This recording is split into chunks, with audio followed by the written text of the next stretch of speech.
சென்னை குன்றத்தூரை அடுத்த மணஞ்சேரி பகுதியில் வசித்து வருபவர் கிரிதரன். தனியார் வங்கியில் மேலாளராக பணியாற்றி வரும் இவருக்கு பவித்ரா என்ற மனைவி, 6 வயதில் விஷாலினி என்ற மகளும் 1 வயதில் சாய் சுதர்ஷன் என்ற மகனும் உண்டு. இந்நிலையில் கிரிதரன் தங்கியிருந்த அபார்ட்மெண்டில் எலி தொல்லை அதிகமாகி இருக்கிறது. எங்கு பார்த்தாலும் பெருத்து போன எலிகள் வயர்கள், வீட்டிற்குள் இருந்த முக்கிய ஆவணங்களையும் கடித்து குதறி வைத்துள்ளது. தொலைக்காட்சி விளம்பரங்களை பார்த்து ஏராளமான வியூகங்களை வகுத்து பார்த்த கிரிதரன் திடீரென எலிகளை கொல்வதற்கு முடிவெடுத்தார். நுகர்ந்து பார்த்தால் உடனே செத்து விழும்படியாக வேதியியல் மருந்தை வாங்கியவர் அதனை அதிக அளவில் வீட்டின் அறையில் வைத்திருந்ததாக தெரிகிறது.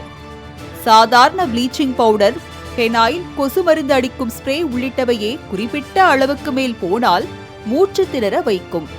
ஆனால் கிரிதரன் இந்த எலி மருந்தை காற்றோட்டமிக்க இடத்தில் வைத்துவிட்டு தனது வேலையை கவனிக்க தொடங்கியுள்ளார். இந்நிலையில் எலி மருந்து பறந்து 4 சுவாச காற்றிலும் கலந்துள்ளது. வெகு நேரமாக மருந்தின் நெடியை ஏற்க முடியாமல் 6 வயது மற்றும் 1 வயது குழந்தைகள் மயங்கி விழுந்தனர். இதையடுத்து குழந்தைகளை மீட்ட கிரிதரன் அருகில் உள்ள தனியார் மருத்துவமனையில் அனுமதித்தார். பின்னர் அங்கிருந்து போரூர் மருத்துவமனைக்கு குழந்தைகளை கொண்டு சென்றுள்ளார். அங்கு குழந்தைகளை பரிசோதனை செய்த மருத்துவர்கள் இருவரும் உயிரிழந்து விட்டதாக கூறியதை கேட்டு அதிர்ச்சியில் உறைந்தனர் பெற்றோர். மேலும் கிரிதரனும் பவித்ராவும் போரூரில் உள்ள மருத்துவமனையில் சிகிச்சை பெற்று வருகின்றனர்.